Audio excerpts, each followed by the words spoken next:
आता एक मोठी अपडेट आहे। उजनी धरणासंदर्भातली दौंडकडून येणाऱ्या पाण्याचा विसर्ग सातत्यानं सुरू असल्यानं उजनी धरण आता झपाट्यानं भरत आहे। विशेष म्हणजे मागील केवळ 7 दिवसात धरणाच्या पाणीसाठ्यात तब्बल 63% मोठी वाढ नोंदवलेली आहे। आज संध्याकाळी 6 वाजताच्या ताज्या आकडेवारीनुसार धरणाचा उपयुक्त पाणीसाठा 37% पुढे गेलाय। पाहूयात या विषयीचा हा सविस्तर रिपोर्ट। पुणे जिल्ह्यासह धरण क्षेत्रात होत असलेल्या दमदार पावसामुळे उजनी धरणाच्या पाणी पातळीत वेगाने वाढ होत आहे। दौंड नदीपात्रातून धरणात मोठ्या प्रमाणावर पाणी येत असल्यानं धरणाचं चित्र पालटलेलं आहे।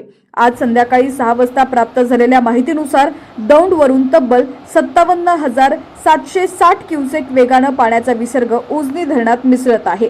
या प्रचंड आवकेमुळे मागील 7 दिवसात धरणाच्या पाणीसाठ्यात तब्बल 63% वाढ झाली आहे।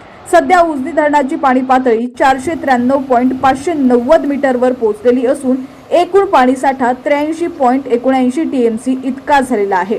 तर धरणातील उपयुक्त पाणीसाठा 20.13 टीएमसी म्हणजेच 37.57% पोहोचलेला आहे। दौंडकडून पाण्याचा विसर्ग असा सुरू राहिल्यास उजनी लवकरच निम्म्याहून अधिक भरेल अशी शक्यता आहे।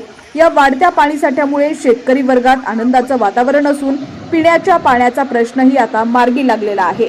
उजनीच्या अधिकच्या अपडेटसाठी पाहत रहा HPN मराठी न्यूज।